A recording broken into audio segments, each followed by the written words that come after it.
how fast should you learn a piece? That's sort of a subjective moving target thing. But I think that if the piece is in your reach, if it's accessible, if it's not too hard on the reading end, you should be able to learn it in a few weeks.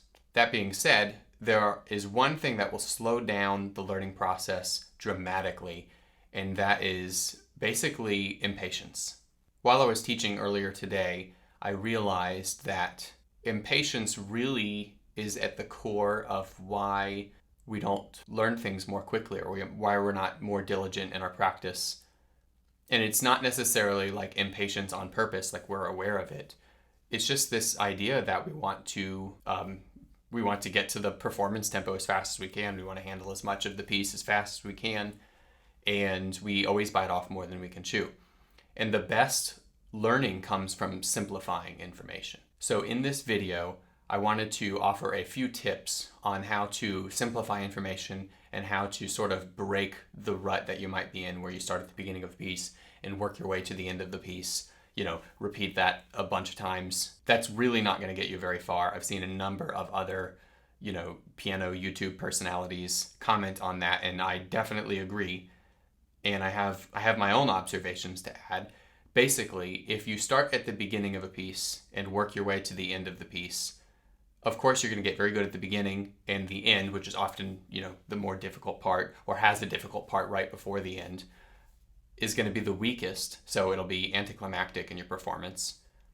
But also, if you focus on too much information at once, you're spreading your intellectual resources too thin.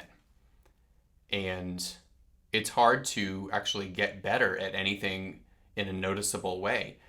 A person that practices like this may have the impression that they'll get better little by little every day, and 3 weeks down the road, they're still working on the same parts of the same piece with the same mistakes. And yeah, it might be a little better, but also their mistakes are nice and reinforced because they've been practicing it all this time. Really, in your practice session, you should be significantly advancing a particular part of a piece, noticeably better than when you sat down to play. You should leave the piano with something fixed or something very tangible achieved. The way that this is done is by sacrificing how much you're going to handle in a given practice session, and also, and probably more importantly, sacrificing tempo. So I was teaching a student that I've been teaching for several years. I just had a lesson with her a few hours ago, and I asked her to learn the left hand of this Bergmüller piece. It's Innocence. It's Opus 100, number 5. Actually, I'll play a little sample.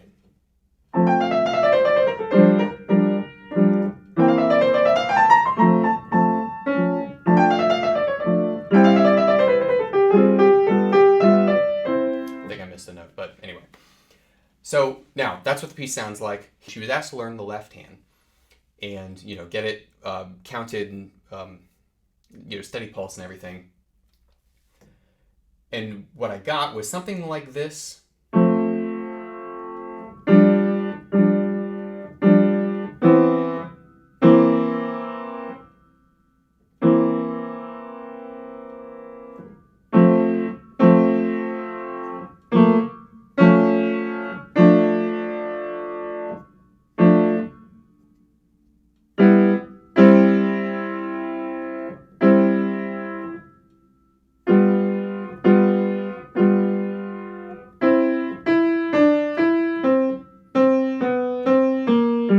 Trying to imitate as best I can, and if she ever sees this video, she'll know I'm talking about her. And I'm just using this as an example because I feel like it's a wonderful example, because we all do this from time to time.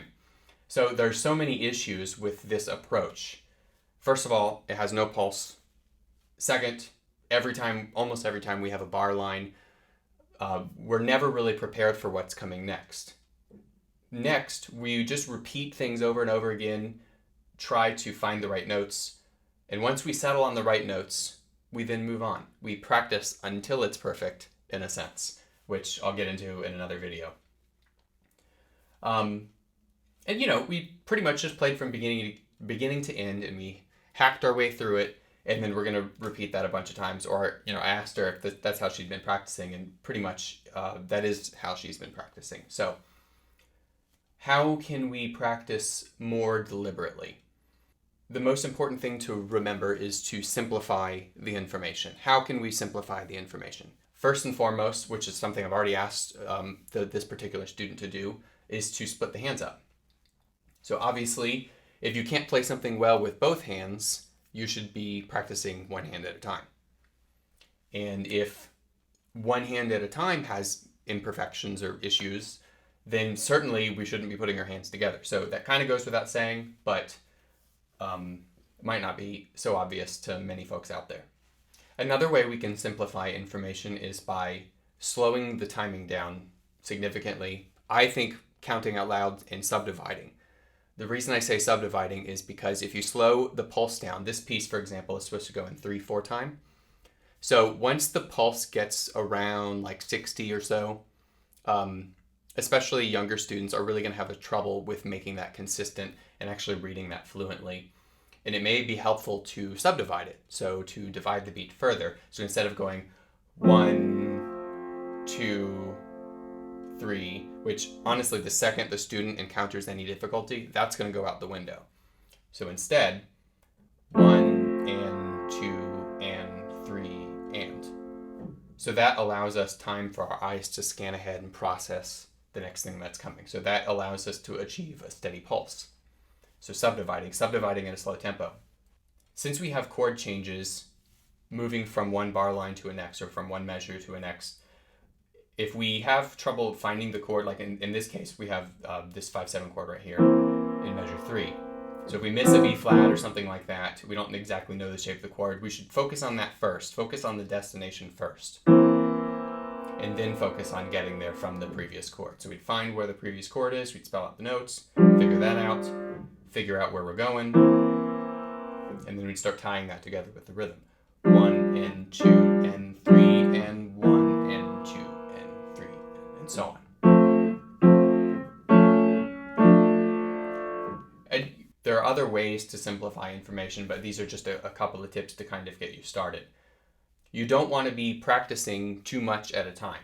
Try to focus on one particular mistake or one particular problem, one particular goal at a time. If you have 10 measures to play and a dozen things to fix, not much is going to happen despite how many times you repeat it.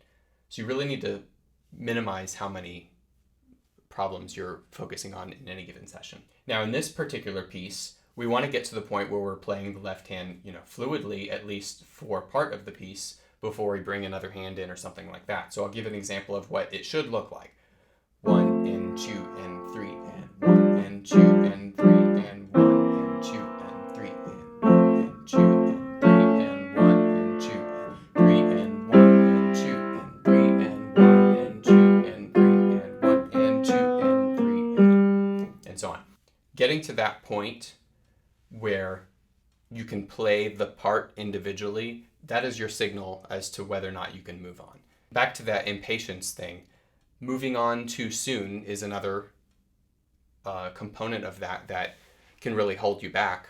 It's important to stay working on a particular thing long enough where you have many reps, 4 to 8 repetitions at least, with the sort of back-to-back correct, where you can kind of feel that and you get the muscle memory from it, you get the visual memory from it, the oral memory. All of these things are playing into how deeply you learn something, how fast you learn something. And then every day you could learn a little bit of the piece of this quality, and then you'd have it together in, if it's a page like this, you'd have it together in a couple of days. Even if we're talking about both hands, provided that the piece is the right level for you. Now, if you're working on a piece that's more of a long-term project, then it may take you months to actually get it going. Although I think that the piece is probably too hard for you if it takes you months to learn like the notes of it.